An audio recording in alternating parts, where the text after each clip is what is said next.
And hello, everyone. I'm Kira Phillips. Thank you so much for streaming with us this morning. Defense Secretary Lloyd Austin speaking moments ago after meeting with officials from allied countries around the world at Ramstein Air Force Base in Germany. The Pentagon chief praising the international response and working to rally more support for Ukraine in its fight against Russia's deadly invasion. It comes as Russian Foreign Minister Sergei Lavrov warns NATO is pouring oil on the fire and that the threat of nukes should not be underestimated. New video from Russian media shows Russian forces actually firing explosives near a massive steel plant, the last holdout for Ukrainian fighters in the southern city of Mariupol. And also posted online by a Russian-backed separatist group, video showing a devastated village in eastern Ukraine, but ABC has not been able to confirm when that was actually recorded.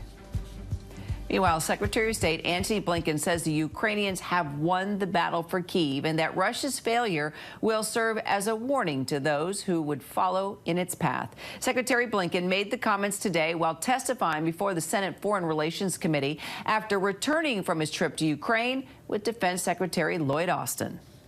As we took the train across the border and rode westward into Ukraine, we saw mile after mile of Ukrainian countryside. Territory that just a couple of months ago, the Russian government thought that it could seize in a matter of weeks. Today, firmly Ukraine's. The Ukrainians have won the battle for Kyiv.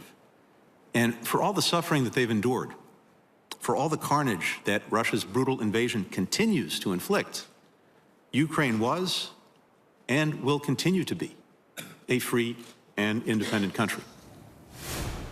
Let's bring in our Alex Pichet once again here in Washington, D.C. for more. So Secretary Blinken says that Putin's war has clearly underscored the power and purpose of American diplomacy now, and that we just have to continue to drive that diplomacy forward. Let's talk about what that could look like now.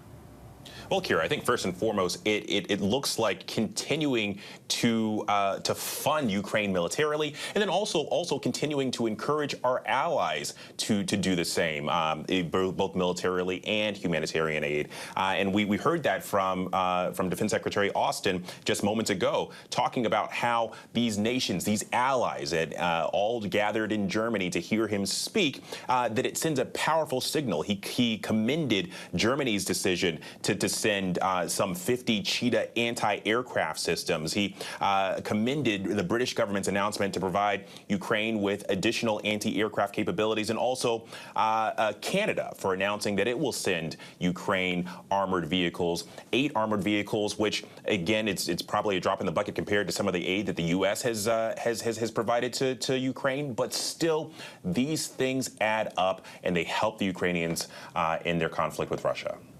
And as you just mentioned, Defense Secretary Lloyd Austin spoke earlier at this meeting with allies at Ramstein Air Force Base in Germany. You and I monitored that live. He praised the international response, called Germany's decision to send 50 Cheetah anti-aircraft missile systems to Ukraine significant, saying that they will increase Ukraine's capabilities to fight off the Russian invasion. What kind of message do you think this sends to Russia? Because clearly there is a confidence now among both secretaries of state and defense, along with NATO allies, that, you know, it's close to Russia really needs to think about turning in the towel.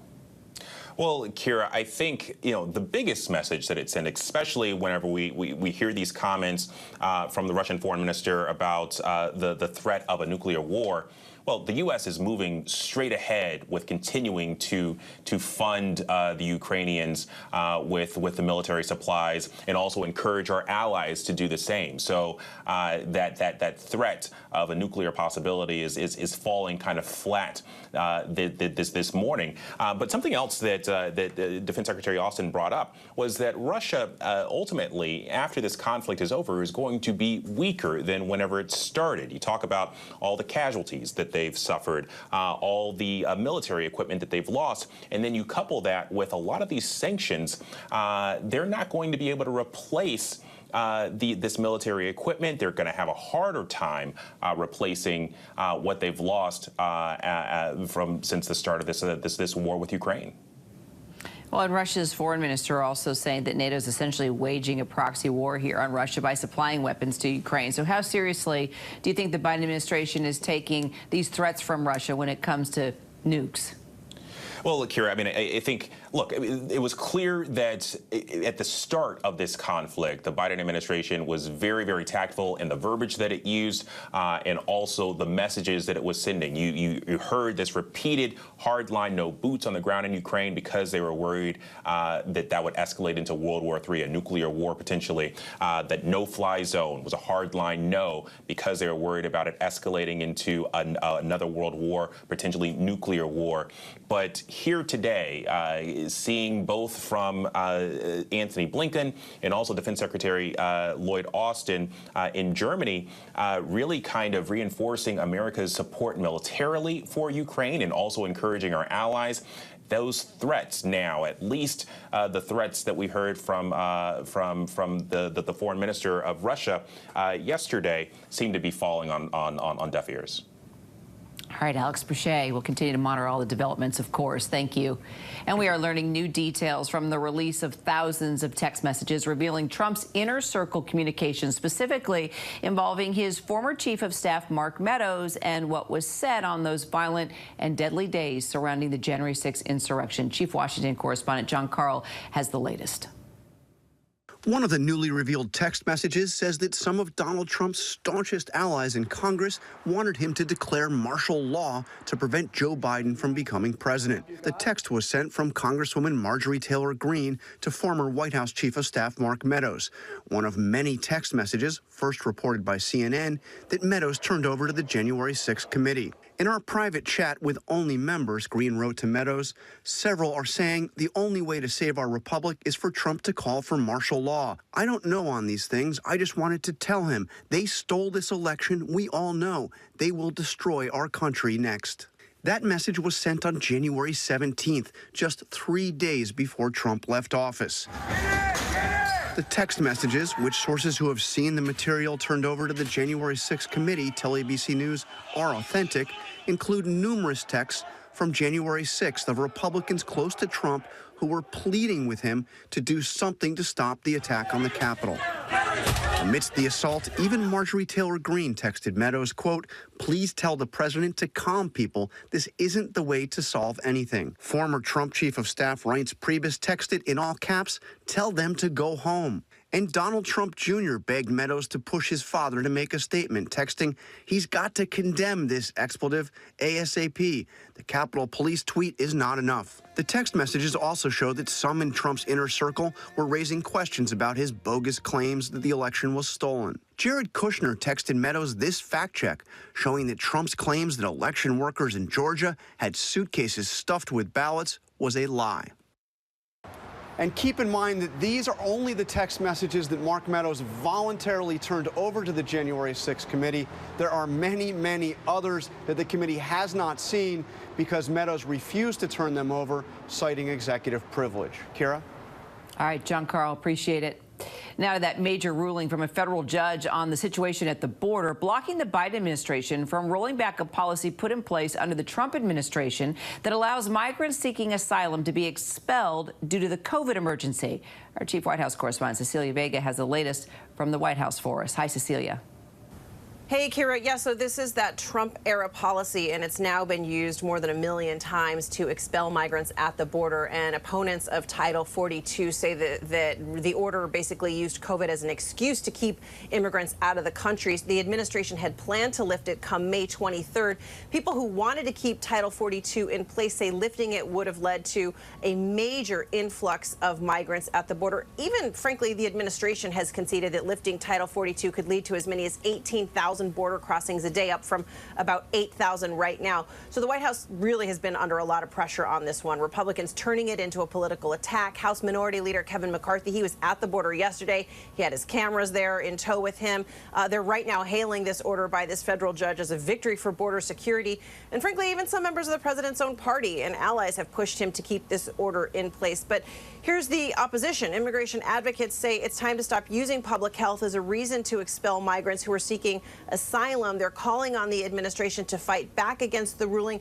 But Kira, that's the big question right now. It's unclear whether the White House, whether the administration plans to appeal this order. They haven't said what they plan to do next. All right, we'll follow it. Cecilia, thanks so much. And coming up, newly released videos from the moments after that deadly shooting on the Rust film set. Alec Baldwin's words to police right after this.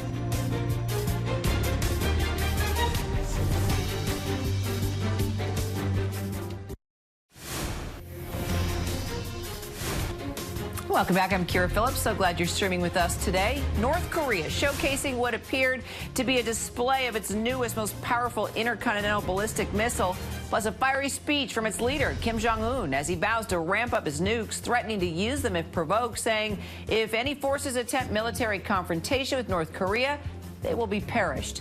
Negotiations with North Korea have been stalled since 2019, but the U.S. making it clear it's ready to start them up again anytime. A leading physician task force saying baby aspirin is no longer recommended to prevent a first heart attack or stroke for most adults over the age of 60. If this sounds familiar, the same panel issued similar guidance last year. This guidance just makes it official. The task force also says people 40 to 59 years old should only take it if they have a high risk of cardiovascular disease and in consultation with their doctor. The execution of a Texas mother convicted of killing her toddler is temporarily halted. Melissa Lucio is supposed to be put to death tomorrow, but a Texas appeals court ordered a lower court to review new evidence that could prove her innocence. Celebrities such as Kim Kardashian have taken up the mother's cause. Now, that massive document release in the Rust film set shooting that killed cinematographer Helena Hutchins. We're getting a first look at body cam videos taken just minutes after the shooting. ABC's Kaylee Hartung has the story for us. This is a crime scene. A stunning new look at the shock on the set of the movie Rust. You were in the room when the lady when someone was shot? Holding the gun, yeah. Body cam video showing the immediate aftermath of the fatal shooting that killed cinematographer Helena Hutchins. She okay? Can somebody tell me anything? I don't know anything. Star and producer Alec Baldwin cooperating with authorities. Whatever you want to do. Whatever. Yes, sir. All right. As paramedics rush to try to save Hutchins and director Joel Souza's lives, and authorities work to piece together what happened. How do I know this is a gun? That's the gun. Armorer Hannah Gutierrez-Reed breaking down in tears, handing over the box of supposed dummy rounds she pulled from to load the gun. That's the one. And okay. Sorry. You're okay. Sorry. Just relax. Just relax. So scared. I'm sorry. You're all right. Just relax. So here's the box that I got them out of. 6 months into the investigation, the Santa Fe Sheriff's Department releasing hours of video. Are you doing okay? No, I'm not, actually. As Hutchins is airlifted to the hospital, She's in the bird. She's going. That's a good sign. the cast and crew consoling each other. Alec.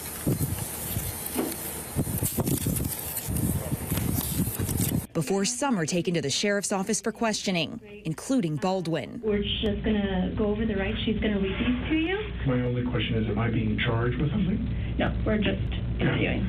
Gutierrez-Reed insisting she checked the rounds before loading them. I do check the dummies. I check all of them, and they all showed that they were not hot, I guess you could say. Real bullets pretty much look the same as dummies. The only difference is the rattle. And in this blurred out video, Joel Souza in his hospital bed recalling the moment he was shot. It's okay. It was a very loud bang, and it felt like somebody kicked me in the shoulder. After removing the bullet from Souza's shoulder, the doctor turning it over to the officer. That's a big bullet, man. Within hundreds of pages of documents, logs and photos of evidence collected, including multiple suspected live rounds on set. Has anyone ever allowed live ammo on set? No one. The Hutchins family in a statement saying they were surprised by the decision of the Santa Fe County Sheriff's Office to release such a large amount of evidence, given that the investigation is still ongoing and active. The sheriff giving no explanation, but acknowledging various components of the investigation remain outstanding, including FBI firearm and ballistic forensics. And I took the gun, I'm showing him, I'm going to go like this, like this, like this. Cock and turn, bang, it went off. The first time. Okay, so it was your... It was the very first time that we were shooting that shot, that we were rehearsing for that shot. Baldwin describing a similar scene in his exclusive interview with George 2 months later. So then I said to her, now in this scene, I'm going to cock the gun. I said, do you want to see that? And she said, yes. So I take the gun and I start to cock the gun. I'm not going to pull the trigger. I said, do you see that? She goes, well, just cheat it down and tilt it down a little bit like that. And I cock the gun. I go, can you see that? Can you see that? Can you see that? And she says, and then I let go of the hammer of the gun and the gun goes off. I let go of the hammer of the gun and the gun goes off. Though no video was recording the moment the gun went off, this should be the last clip. Crew members showing detectives the last frames recorded as Baldwin rehearsed the gunfight scene just before it turned deadly. And Kira, this release from the sheriff comes just days after the production was hit with the maximum fine for willful and serious violations of safety procedures by workplace regulators. This investigation is not complete, and we are still likely months away from any possible criminal charges. Kira. We will follow it all. Kaylee Hartung, thank you so much. And coming up, Lindsay Davis in her exclusive interview, the mother of that teenager who fell to his death at an amusement park. We've got that right after a break.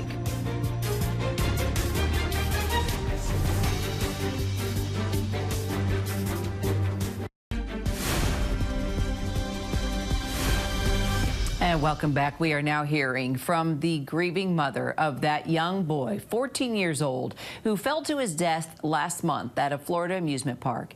ABC's Lindsay Davis spoke exclusively with mom about her heartbreaking loss and the wrongful death lawsuit that she is now filing. This is not an accident. It's not. Nakia Dodd says she's still in shock and denial, still expecting her son Tyree to walk through the front door. The 14-year-old died last month after falling from this amusement park ride. My heart instantly dropped because I'm knowing this is not a good call. And he didn't make it, and I just bawled. Tyree Sampson had been visiting Icon Park in Orlando for spring break with family friends when he boarded the freefall ride. The park touts the new ride, which debuted in December, as the world's tallest freestanding drop tower at 430 feet high, reaching speeds of up to 75 miles per hour as riders descend while tilting and spinning. But the night of March 24th, Tyree fell to his death, falling out of his seat during the ride. The ride was going, and during the middle of the ride, the guy just came off. Paramedics rushed him to the hospital, where he was declared dead. Now his parents are filing a wrongful death lawsuit against the amusement park, the ride's operator, and manufacturer, saying their negligence led to Tyree's death. This could have been prevented. It could have been prevented. It should have been prevented. So, as an operator, you have a job to check those rides. You know, the video I saw, that was not done. That was not done. So, and if it was done, it should have been done more than once, you know. According to a preliminary report released by investigators, a forensic engineering firm hired by the state of Florida concluded that Tyree was not properly secured in the seat the night he died, and that a safety sensor had been manually adjusted to allow a larger gap between the restraint harness and the seat. This image, taken from bystander video of the incident, shows the gap in Tyree's seat. While the average restraint opening for other passengers was 3.3 inches, according to the report, Tyree's was 6 to 7 inches. Investigators say Tyree slipped through the gap between the seat and the harness as the ride slowed. His harness was still in the down position when the ride came to a stop. Tyree's family says he'd still be alive today had there just been a seatbelt. From the moment this was designed, it was designed without a secondary restraint. Do you feel that a $22 seatbelt would have saved Tyree's life? 100%. Tyree was an honor roll student and a football player called Big Tick by friends and family. 6'2" and 380 pounds, according to the suit. His family claims Tyree should have never been on the ride because of his size, which has a maximum passenger weight of about 287 pounds. They claim there were no signs displaying the size restrictions.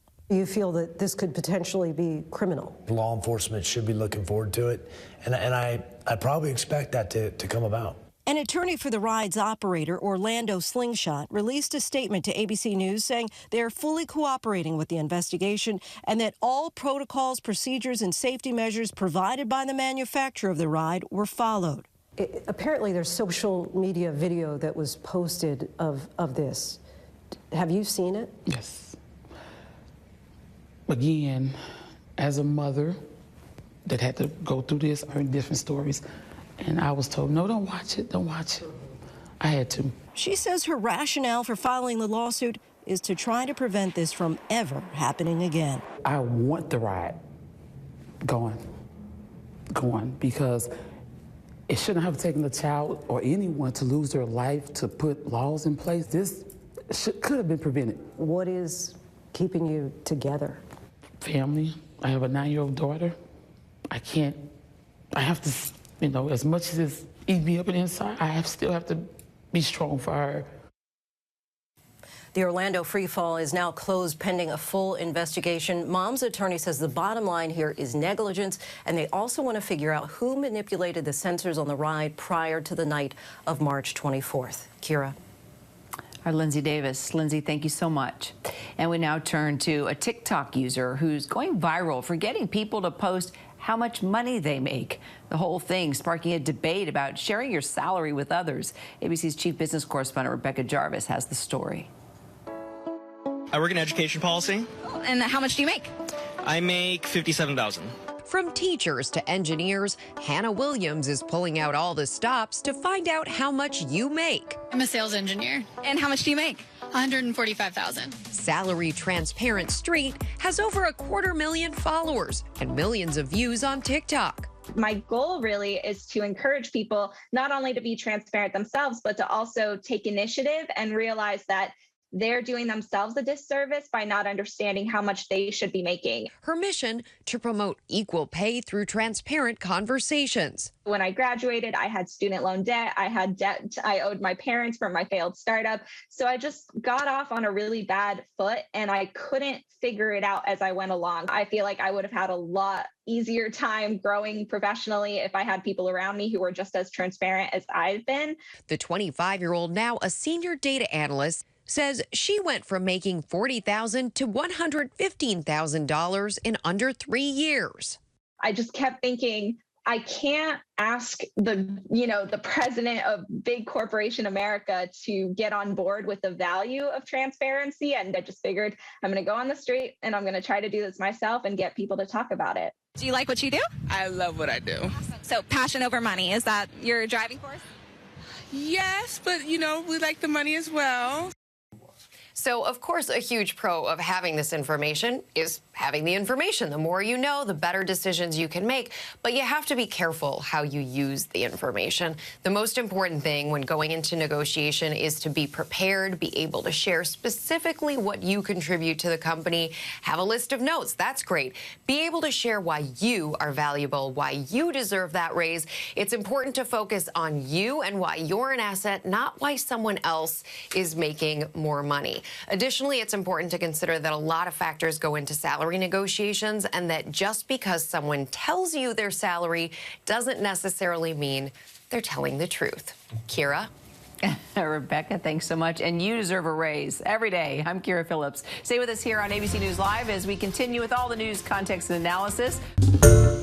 Hi, everyone. George Stephanopoulos here. Thanks for checking out the ABC News YouTube channel. If you'd like to get more videos, show highlights, and watch live event coverage, click on the right over here to subscribe to our channel. And don't forget to download the ABC News app for breaking news alerts. Thanks for watching.